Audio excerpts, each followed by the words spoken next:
Friends, तर मी पूनम संकपाळ खूप खूप स्वागत करते तुमचं आपल्या आजच्या नवीन व्हिडिओमध्ये. तर माहेरी जायचं म्हणून मी सकाळी जोशने एकदम सकाळी लवकर उठून आणि लवकर कामाला लागलेली होती, जेणेकरून मी लवकरात लवकर माझं घरातले कामावरून जाईल आणि मग तिकडे मी थोड्या वेळ तरी जास्त राहील. कारण मला आज जायचं होतं आणि आजच रिटर्न यायचं होतं. त्यामुळे मग जवळ माहेर असलं की असाच प्रॉब्लेम होतो, जा आणि लगेच रिटर्न या. त्यामुळे मग काय चला, उन्हाळ्याच्या सुट्टीत तर जायला भेटलं नव्हतं. मग मी विचार केला चला आज जाईल. तर आज मला जायचं होतं कारण मावशी आलेली होती आणि मावशी माझ्या लग्नानंतर पहिल्यांदाच आली होती आणि मी लग्नानंतर एवढ्या वर्षानंतर भेटणार होते मावशीला. म्हणून मग मी उठले, सकाळी सगळे कामं केले आणि मग मी निघाले. तर निघाले तेव्हा मग मी विचार केला कसं जायचं, कारण नायराचे पप्पा नाईट करून आलेले. म्हणून मी विचार केला चला आज आपण बसने जाऊया. मग नायराच्या पप्पाने आम्हाला बस डेपोपर्यंत घेऊन गेले.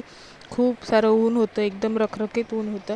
म्हणून मग त्यांनी आम्हाला बस येईपर्यंत थांबले होते. बस आल्यानंतर मला वाटलं AC बस आहे, पण माझा तिथे पण पचका झाला आणि ती बस AC नव्हती. तरी पण मज्जा आली, म्हणजे जास्त गरमी होत नव्हती ह्या बसमध्ये. पण कसं आहे ना, खूप 1 तासाचा प्रवास असल्यामुळे मग असं वाटलेलं AC वाली बस भेटली तर जास्त त्रास होणार नाही. पण ठीक आहे, नाही वाटलं. तर मी मस्त असं हेडफोन लावून गाणे ऐकत ऐकत माझा जो अगोदरचा अगोदरच्या आठवणी ज्या होत्या त्या सगळ्या हे करत होते. जसं मी अगोदर जॉबला जायचे तर मी नेहमी बसमध्ये बसले की हेडफोन लावून मस्त असे गाणे ऐकायचे, माझे नेहमीचे सॅड सॉन्ग.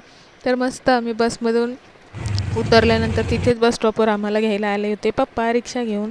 तर पप्पा रिक्षा चालवतात म्हणून मग पप्पा अगोदरच येऊन उभे होते. तर हा इथून पुढचा रस्ता जो आहे तो फक्त जास्तीत जास्त 5 ते 7 मिनिटाचा आहे. तर आम्हाला एवढं ट्रॅफिक लागलं की विचारायची सोय नाही. 15 मिनटं गेले. तर असंही मी विचार केलेला लवकर जाईल, म्हणजे मी दुपारचं जेवण मम्मीकडे जेवेल.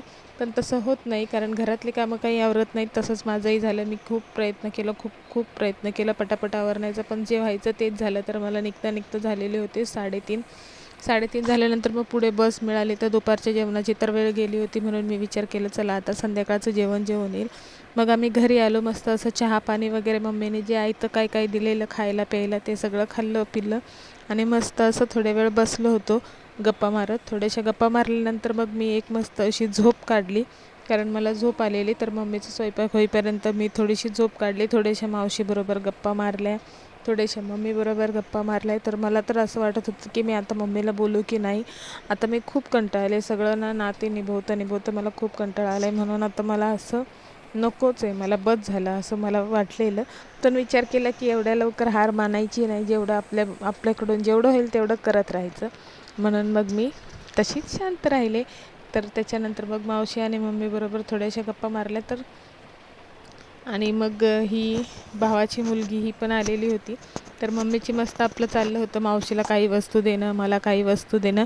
आणि मम्मीने जे काही मी नसताना बनवलेले दागिने होते, तर मी तर उन्हाळ्याच्या सुट्टीत गेले नव्हते, मग आता थोड्या वेळासाठी गेले होते. तर मम्मीने मस्त असे तिचे जे दागिने होते ते सगळे मला काढून आणि दाखवत होती. तिने हार वगैरे बनवलेला तो.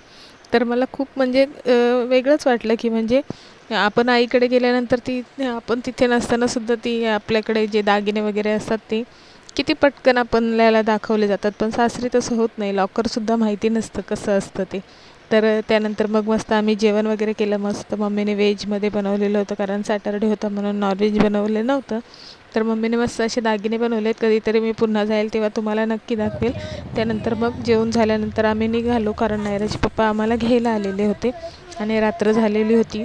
10 वाजलेले होते, 10 10:30 झालेले होते निघेपर्यंत. म्हणून मी मम्मीला म्हटलं की तू नको येऊ खाली, आता मी जाते डायरेक्ट, कारण ती पण खूप थकलेली होती दिवसभर करून मावशीचं आमचं सगळ्यांचं स्वयंपाक वगैरे. त्यामुळे तर तुम्हाला माझा आजचा व्लॉग कसा वाटला, भेटूया लवकर. Bye bye. Like share subscribe.